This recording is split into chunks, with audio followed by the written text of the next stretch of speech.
ప్రభునందు అత్యంత ప్రియమైన సహోదరి జెసికా ప్రవీణ్ గారికి, బిడ్డలకు, కుటుంబ సభ్యులకు, అలాగే పాస్టర్ ప్రవీణ్ గారిని ప్రేమించేటటువంటి ప్రతి ఒక్కరికి పాస్టర్ ప్రవీణ్ గారి యొక్క అకాల మరణాన్ని బట్టి నా ప్రగాఢ సంతాపాన్ని తెలియజేస్తూ ఉన్నాను.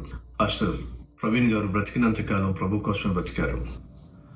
ప్రభు యొక్క సత్యాన్ని లోకానికి తెలియచేయడానికి ధైర్యంగా సువార్తను అందించే ప్రయత్నం చేశారు. పౌలు చెప్పాడు, మంచి పోరాటం పోరాడాను, నా పరుగు కడముట్టించాను, నా విశ్వాసాన్ని కాపాడుకున్నాను. అలాగే పాస్టర్ ప్రవీణ్ గారు కూడా వారి యొక్క విశ్వాసాన్ని వారు కాపాడుకున్నారు, మంచి పోరాటం పోరాడారు, నిర్మోహమాటంగా సువార్తను ప్రకటించే ప్రయత్నం చేశారు. ప్రతి ఒక్కరికి యేసుక్రీస్తు ఎందుకోసం శిలువలో మరణించారో, ఆయన యొక్క త్యాగం వెనుక ఉన్నటువంటి సత్యం ఏమిటో తెలియచేయడానికి ఏమాత్రం ఏ రోజు వెనుకంజ వేయలేదు. దేవుడు వారికి ఇచ్చినటువంటి పనిని, ప్రయాణాన్ని, పరిచర్యను పరిపూర్ణం చేసి ఈరోజు మనందరికంటే ముందుగా ప్రభు సన్నిధికి వెళ్ళారు. ప్రియమైనటువంటి సహోదరి జెసికా గారు, పాస్టర్ ప్రవీణ్ గారు విడిచిపెట్టి వెళ్ళినటువంటి అద్భుతమైన పరిచర్య మీరు మీ కుటుంబము కొనసాగించాలని, ఆ కొనసాగించే ప్రక్రియలో ఒక ఆత్మీయ అన్నయ్యగా, అలాగే కల్వర్ టెంపుల్ సంఘంగా మీకు మేము తోడుగా అండగా ఉంటామని మనం చేస్తున్నాను. వాస్తవంగా నిన్నటి దినాన సమాధి కార్యక్రమంలో నేను పాల్పంచుకోవాల్సి ఉంది, కానీ గత 10 రోజులుగా నేను అమెరికా దేశంలో రేయింబగళ్ళు పరిచర్య చేస్తూ ఉన్నాను కాబట్టి రాలేకపోయాను.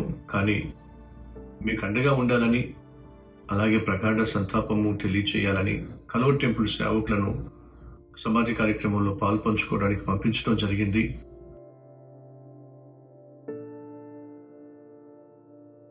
నేను వచ్చిన వెంటనే మిమ్మల్ని దర్శించాలని, మీకోసం వ్యక్తిగతంగా ప్రార్థన చేయాలని మనస్ఫూర్తిగా కోరుతున్నాను. అదే సమయంలో ఒక విషయం మనవి చేస్తున్నాను.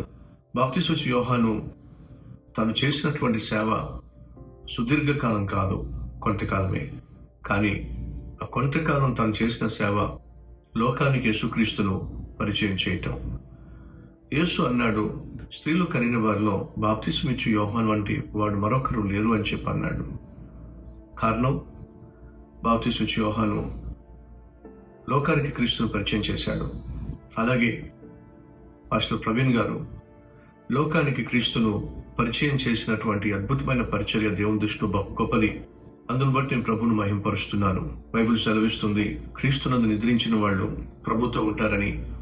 మనం అందరం కలిసి ప్రభుతో యుగాలు నివసిస్తామనే నిరీక్షణ, విశ్వాసము కుటుంబ సభ్యులుగా మీరు కలిగి, అలాగే పాస్టర్ ప్రవీణ్ గారిని ప్రేమించేటటువంటి సంఘ సభ్యులు మీరందరూ కూడా ధైర్యంగా ఉండి వారు విడిచిపెట్టి వెళ్ళిన అద్భుతమైన సేవను కొనసాగించాలి మనస్ఫూర్తిగా కోరుతున్నాను.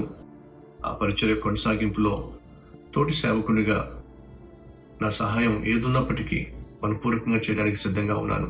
ఈ సమయంలో పాస్టర్ ప్రవీణ్ గారి యొక్క కుటుంబం, సంఘం దుఃఖ సంద్రంలో ఉండగా పరిశుద్ధాత్మ దేవుడే వీరికి ఆదరణ, ఓదార్పు, ధైర్యాన్ని ఇవ్వాలి అని మనస్ఫూర్తిగా కోరుతూ, దేవుని యొక్క కనికరము, ఆయన యొక్క సన్నిధి, ఆయన యొక్క ఆదరణ సమృద్ధిగా మీరు పొందుకోవాలి ఈ కష్టకాలంలో అని ఆశిస్తూ, నేను ఇండియా వచ్చిన వెంటనే మిమ్మల్ని దర్శించాలని, వ్యక్తిగతంగా మీకోసం కుటుంబంగా వచ్చి ప్రార్థన చేయాలని కోరుతూ సెలవు తీసుకుంటున్నాను.